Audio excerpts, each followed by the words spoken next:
Rabbuka wa rabbu abika Allah. Tuhan saya, Tuhan kamu dan Tuhan ayahmu itu sebenarnya Allah, bukan ayah kamu yang Tuhan. Maka dilaporkan kepada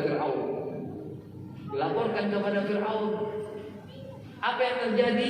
Fir'aun membuat suatu kawah yang sangat besar, diisi di dalamnya minyak yang dipanaskan di kawah yang sangat besar.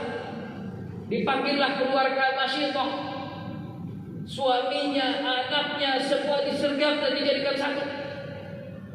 Dibunuh di hadapannya satu persatu, dimasukkan ke di dalam kawah yang sangat besar yang sudah berisi minyak. Dimasukkan suaminya, dimasukkan anak pertamanya, dimasukkan anak keduanya, semua meninggal dalam keadaan menggenaskan. Pilihannya hanya satu: menganggap Fir'aun sebagai Tuhan atau diceburkan ke dalam kawah yang panas. Sampai akhirnya ada anaknya yang masih bayi, ada anak Masyitah yang masih bayi. Dia ingin melangkah ke dalam kawah itu, dia sempat ragu. Kenapa ragu? Dia kasihan anaknya, bukan dirinya.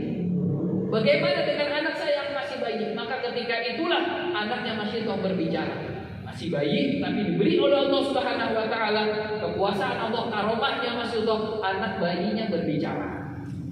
Usbuti ya ummi, tetapkanlah langkahmu, tetapkanlah hatimu wahai ummi, sesungguhnya surga telah menunggu kita. Maka mereka pun masuk ke dalam wajan tersebut dan mereka semua terbunuh dalam menggenaskan, dan bau yang keluar dari wajan tersebut bukan bau bangkai dan bau gorengan, yang keluar adalah bau harum dan disaksikan oleh Fir'aun dan pasukannya. Subhanallah. Sampai segitunya cobaan orang-orang dahulu mempertahankan Islam dan iman. Hadirin rahimakumullah. Tapi kita alhamdulillah, puji syukur kepada Allah, tidak ada yang mengintimidasi kita, tidak ada yang mengancam-ancam kita, tidak ada yang ingin memaksa-maksa kita. Kita beribadah dengan agama Islam dengan tenang, dengan tentram, dengan nyaman. Ini anugerah dari Allah Subhanahu wa Ta'ala yang Allah berikan kepada kita, nikmat yang sangat besar. Kalau kita ingin mensyukurinya, kita pahami dari mana kita dapat nikmat ini. Siapa yang membawa keislaman kepada nenek moyang dan moyang kita? Cukup kita berterima kasih kepada orang yang pertama kali memperkenalkan Islam kepada datuk-datuk kita. Subhanallah. Ini anugerah dari Allah Subhanahu wa Ta'ala. Kita pelajari sejarah-sejarah bagaimana di negeri kita awal masuk Islam seperti apa, siapa yang membawa Islam ke negara kita, itu yang kita junjung tinggi. Tapi kita sayang di akhir-akhir ini, akhir zaman seperti ini, mereka yang telah membawa Islam ke negara ini, mereka yang telah berdakwah dengan tulus, dengan ikhlas, sehingga menghasilkan Indonesia menjadi mayoritas Muslim, orang Islam terbanyak sedunia adalah Indonesia. Berkah mereka yang zamannya para wali songo dan sezaman dengan beliau dan generasi setelah beliau yang datang ke negeri kita untuk berdakwah, mengajarkan agama yang diridhoi oleh Allah Subhanahu wa Ta'ala, sampai negeri kita menjadi muslim terbesar. Tapi akhir-akhir ini sejarah mulai ada yang merubah, ada yang mulai mendustakan perjuangan mereka. Ada yang mulai merubah-ubah, bukannya mensyukuri nikmat dari Allah, tapi malah menghancurkan nama baik mereka, orang-orang dahulu yang telah berjuang berdakwah di jalan Allah Subhanahu wa Ta'ala. Ada yang merubah sejarah, ada yang mengatakan, ada yang mengotak-atik nasab mulia mereka.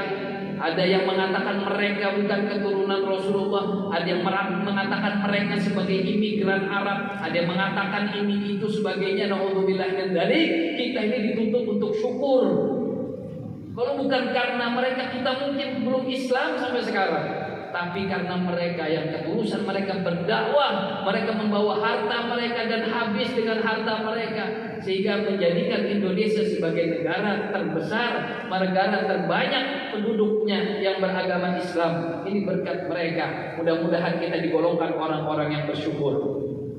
Mudah-mudahan kita digolongkan orang yang bersyukur kepada Allah Subhanahu wa taala. Mereka mulai mengotak-atik nasab, mereka mulai mengotak-atik sejarah, mereka mulai memfitnah. Ini orang-orang berjasa ini. Dikatakan hanya imigran Arab ini, padahal hanya kepentingan politik sesaat. Hanya kepentingan jabatan sesaat. Mereka sudah berani, ditakutkan. Takutnya mereka bukan tergolong orang yang bersyukur dan Allah cabut kenikmatan ini. Naudzubillah min dzalik. Karena memang ada sabda Nabi Shallallahu Alaihi Wasallam. Ada sabda Nabi Shallallahu Alaihi Wasallam yang mengatakan, apabila suatu kaum mereka membenci keluarga Nabi Muhammad, membenci Ahlul Bait. Apabila suatu kaum itu sudah tidak cinta lagi kepada keluarga Nabi Muhammad, mendustakan kemuliaan keluarga Nabi Muhammad, Allah berikan kaum tersebut tiga cobaan, 3 musibah Allah berikan. Yang pertama, Allah cabut berkah rezeki mereka. Ya Allah, kalau sudah rezeki kita gak diberkahi, kita punya harta berapa gunung pun merasa kurang. Hartanya gak berkah. Yang kedua, Allah berikan mereka pemimpin yang zalim. Kaum tersebut akan diberikan pemimpin yang zalim. Yang ketiga, mereka akan wafat dengan tanpa membawa iman. Nauzubillah min dzalik. Mudah-mudahan Allah Subhanahu wa taala beri hidayah kepada mereka yang sudah berani lancang mengangkat suara memfitnah dan menjelek-jelekan keluarga Nabi Shallallahu Alaihi Wasallam. Macam-macam. Ada yang suruh tes DNA, ada yang begini, yang begini. Tapi ini ramainya di dunia maya aja, di dunia nyata nggak ada. Insya Allah tidak ada. Namun oknum-oknum ini adalah orang-orang yang mulai mengajak generasi-generasi bangsa untuk merubah pola pikirnya menjadi orang-orang yang tidak bersyukur kepada Allah Subhanahu wa taala. Jadi kita jangan ikut-ikutan, jangan sampai merubah keyakinan dan hati kita. Cukup panutan kita di tanah Banjar ini, di Kalimantan Selatan ini, mulai zaman dahulu ulama-ulama kita, mereka selalu harmonis dengan para habaib, mereka selalu mencintai keturunan-keturunan Nabi Shallallahu Alaihi Wasallam, dan mereka selalu menjunjung tinggi dan bersahabat dengan para ahlul bait Nabi Muhammad Shallallahu Alaihi Wasallam. Siapa lagi yang akan kita ikuti kalau bukan mereka sebagai panutan-panutan kita di dalam kehidupan? Wala tamutunna illa wa antum muslimun. Jangan kalian wafat kecuali dalam keadaan Islam. Allah Subhanahu wa taala berikan jalannya menuju ini. Bagaimana caranya husnul khatimah? Allah berikan jalannya. Gimana jalannya? Disinilah perannya majelis ilmu. Disinilah perannya taklim. Makanya Rasulullah mengatakan thalibul ilmi fardhatun. Menuntut ilmu itu hukumnya wajib. Karena dari ilmulah kita mengetahui mana jalan-jalan yang harus kita tempuh dalam kehidupan ini, agar kita bisa tahu tujuan hidup. Tapi kalau orang gak punya ilmu, gak mau hadir majelis ilmu, bagai orang berjalan ke suatu tujuan tapi dalam keadaan gelap. Dalam keadaan gelap, gak punya peta, gak punya cahaya. Kemana dia harus melangkah? Kiri, kanan, maju atau mundur, dia gak tahu. Hidupnya harus bagaimana, dia gak tahu.